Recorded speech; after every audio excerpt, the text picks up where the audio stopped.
I remember the conversation like it was yesterday. I went into my principal's office and said, we have to try something new. I have an idea for a class that is rooted in design thinking and entrepreneurship.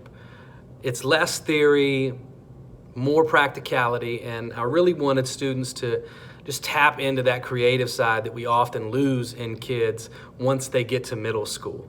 So I was transparent and open with them that I was not an expert in either design thinking or entrepreneurship, but that I knew that going on this learning journey together would be more impactful than me acting like an expert. Still at times, though, I found myself at the front of the room lecturing, and I was quickly reminded that they were in charge when they would look at me and say, Mr. Vest, we're good. We got this. Can we just work, please? And so while my ego initially took a hit, I realized quickly that this was the best possible comment a student could make. It was proof that they had become empowered and saw themselves as change agents within their own learning and outside. So I really just wanted students to act like entrepreneurs. I knew that they wouldn't all be entrepreneurs and won't be entrepreneurs, but I also knew that it would be valuable if they at least thought like one, identified problems, and came up with solutions. I also knew that I couldn't have any grades in there. I wanted to focus on the learning, and there certainly wouldn't be any tests either. So we really just dove right in, and with the first project, we partnered with VCU Arts Center for Creative Economy, and we used design thinking to work on a project titled Shindo Goo, which is a useless yet useful tool. And so students prototyped, they used 3D printers, but we also used suction cups and disposable razor blades and cardboard and confetti and eyebrow stickers. So students took everyday items and they turned them into something of value that's being resourceful and innovative. So big picture, I knew that we had to get students comfortable with taking risks. So getting them out of their comfort zone with presenting in front of a large group of people, including college professors and exchange students, this was huge.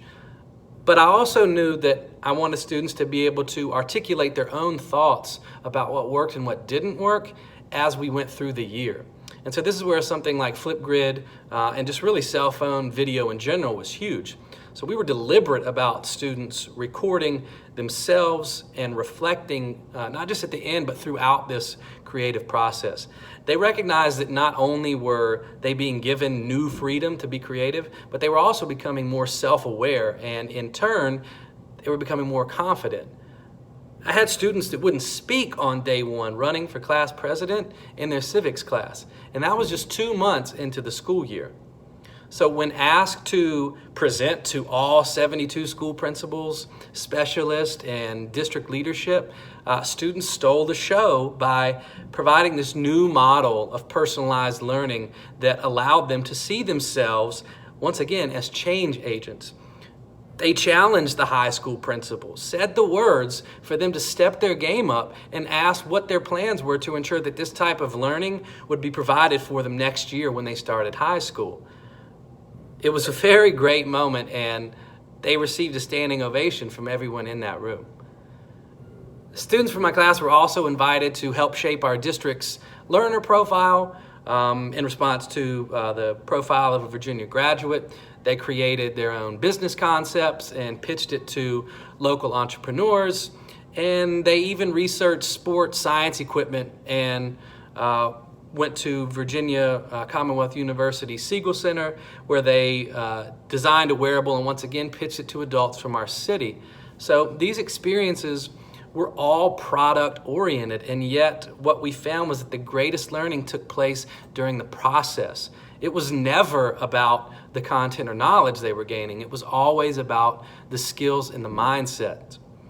So one quick story I have to share that illustrates the power of personalized learning, really. Abby, a student in the class, loved art and came up with the concept for a vintage clothing line. And it was praised by a local news anchor for one of her sketches. She actually asked that Abby turn the sketch into a real dress. So she knew nothing about sewing, but We connected her with a local entrepreneur that runs a co-working art space, and when she heard her story, she offered Abby a spot in an upcoming workshop that, in my mind, serendipitously was titled How to Make a Dress. And so this was during the summer. This was after the school year was over, and I wasn't sure what would come of it, but I guess about a month later, her mom sent me a text with a picture of the dress that Abby made.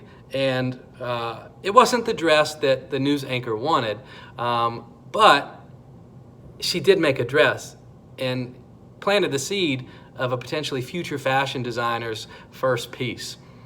So look, getting down to it, for me as a middle school educator, personalized learning can grow by providing a model, not the model, but we're essentially rebranding the middle school experience. The way we're doing that here is we're scaling the course to our tech ed space. We're trying to revamp tech ed to truly prepare students for a rapidly changing society. We have partnerships with higher ed, big business, local startups, entrepreneurs. I have a podcast where I'm highlighting individuals challenging the status quo. But above all, we're approaching personalized learning as if we ourselves were launching a startup, both on my end and theirs. So we're building stuff, getting it out to the students and the public, and we're iterating often. We're measuring our growth, and my focus was more students. This year we got 5-fold. I don't have all the answers, but what I do know is that the students do.